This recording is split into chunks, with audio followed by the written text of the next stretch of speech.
देखिए, BJP democracy का गला घोट रही है। इन तमाम जो भी धार्मिक लॉज हैं उनको इकट्ठा कैसे किया जा सकता Then how it is going to be universalized? हर गली में रोजाना कोई ना कोई पूजा कोई इबादत होती रहती है। ये हमारी खूबसूरती। देखिए, बीजेपी डेमोक्रेसी का गला घोट रही है, तो बीजेपी अब ये चाह रही है कि कोई ऑपोजिशन ही ना रहे। हमें विरोध करने की क्या जरूरत है? उनके बीजेपी के सपोर्टर्स भी कई यहाँ संगठन है, आदिवासी लोग हैं, वो लोग विरोध करेंगे। मैं तो समझता हूँ ये यूसीसी हो या पोलीगेमी हो, बर्थ कंट्रोल हो, ये बीजेपी का सब जुमलाबाजी है। देखिए, बीजेपी डेमोक्रेसी का गला घोट रही है। अब जहाँ जहाँ बीजेपी शासित राज्य है या बीजेपी के नेता है, उनके घोटाले नहीं है। जो ऑपोजिशन पे बीजेपी जो ईडी, सीबीआई, आईटी ये सबको लगा के परेशान कर रहे हैं, हर जगह हम देख रहे हैं। तो ये डेमोक्रेसी के लिए अच्छी बात नहीं है।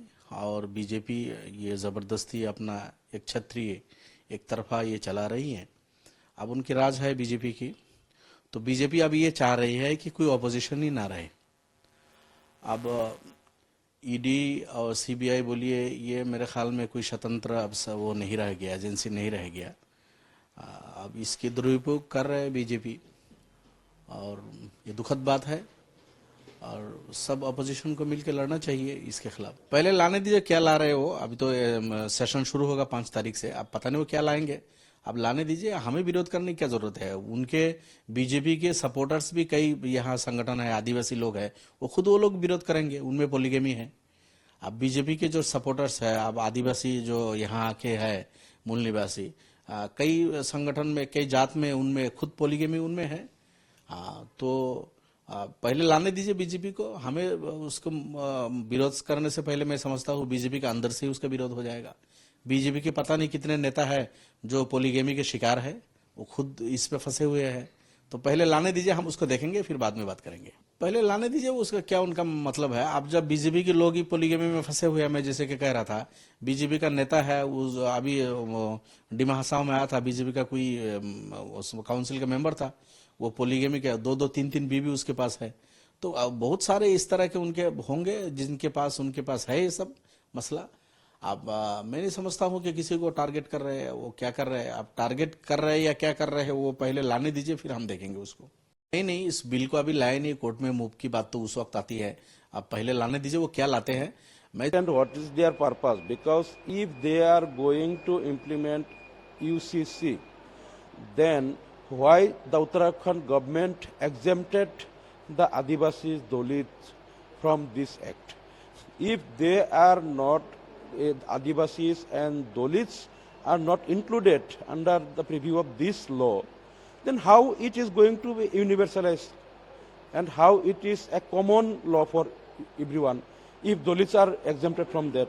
Actually, their purpose is not to bring a law to include everyone in the state or in India.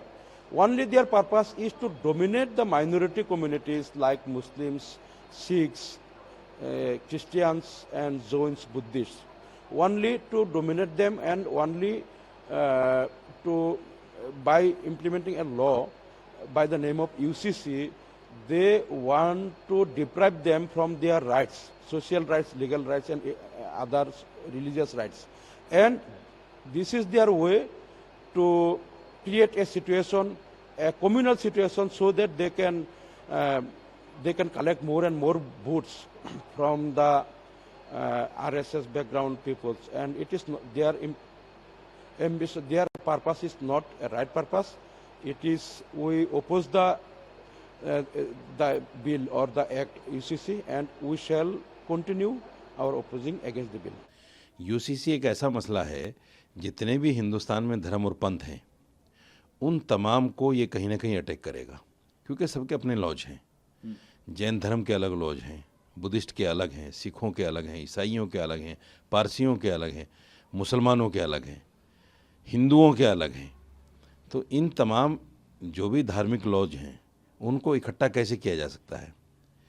आपकी पूजा पद्धति अलग है, हमारी पूजा पद्धति अलग है।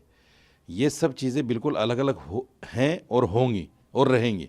इसको कोई आदमी ये नहीं कह सकता कि भाई ये जो है सब एक समान हो जाए। कुछ चीज़ें ऐसी हैं, अब देखिए जैसे क्रिमिनल केसेस होते हैं वो सबके लिए बराबर हैं।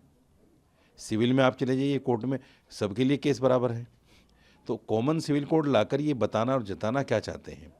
मैं आपके चैनल के माध्यम से मुसलमानों से एक अपील ज़रूर करना चाहूँगा, और वो अपील ये है कि अब मुसलमानों को संवैधानिक तरीके से बाहर निकलना पड़ेगा। के मुख्यमंत्री पुष्कर सिंह धामी, उन्होंने असेंबली में यूनिफॉर्म सिविल कोड पेश किया है। लिव इन रिलेशनशिप को लेकर भी कहा है कि अगर आप क्लियर नहीं करते हैं तो 6 महीने की सजा का प्रावधान भी किया गया है। अच्छा भाई देखिए, हमारा हिंदुस्तान जो है वो एक रंगारंग बगीचा है। एक बगीचे में चाहे कितना ही खूबसूरत हो, एक ही फूल हो, आपको देख के जी भर जाएगा, ज्यादा देर नहीं देख सकते आप। हमारे हिंदुस्तान की तहजीब यही है, हजारों रंग, हजारों मजहब के लोग रहते हैं, हजारों कल्चर होता है, हर गली में रोजाना कोई ना कोई पूजा, कोई इबादत होती रहती है। ये हमारी खूबसूरती है। और ये सबको जो है वो एक ही ना कि एक औरत मर्द सबको एक ही बराबर कर दे, तो ऊपर वाला ने चाहता तो वैसे ही बना देता। दुनिया में मर्द बनाते नहीं थे, सारी औरतें बन जाती, या औरत नहीं बनाता तो सारे मर्द बन जाते। नेचर के खिलाफ है, कोई भी जो करेगा वो ज्यादा दिन चलने वाला नहीं है। अब क्या होता है, लोकल्स जो असेंबलीज होते हैं उनको अपने वहाँ कुछ ना कुछ चमक दिखाना होता है। जब वो मिनिस्ट्री फेलियर हो जाती है, चलते वो किसी में कामयाब नहीं होते, तो कोई ऐसा चमक छोड़ो। जैसे हमारे आसाम के चीफ मिनिस्टर साहब, वो भी बीच बीच में यही करते हैं, हेमंत बिश्वा शर्मा साहब। जब उनके यहाँ भी तनख्वाह देने के लिए नहीं है। ऐसी सैकड़ों चीजें हैं जो परेशान है वो अंदर ही अंदर, तो लोगों का ध्यान हटाने के लिए वो कुछ ना कुछ बोलते रहते हैं। तो इसी तरीके से यहाँ भी हुआ है, ये चलने वाला नहीं है। लेकिन उत्तराखंड पहला uniform civil code Modi ji को खुश करना है, कुछ दिन तो चीफ मिनिस्टर रहना है, तो मोदी जी को खुश करना है, रह लेंगे और क्या है। लेकिन ये चलने वाला नहीं है, नेचर के खिलाफ क्या होना चाहिए? नहीं होना चाहिए। इस बिल को वैसे ही कचरे के डिब्बे में डाल देना चाहिए।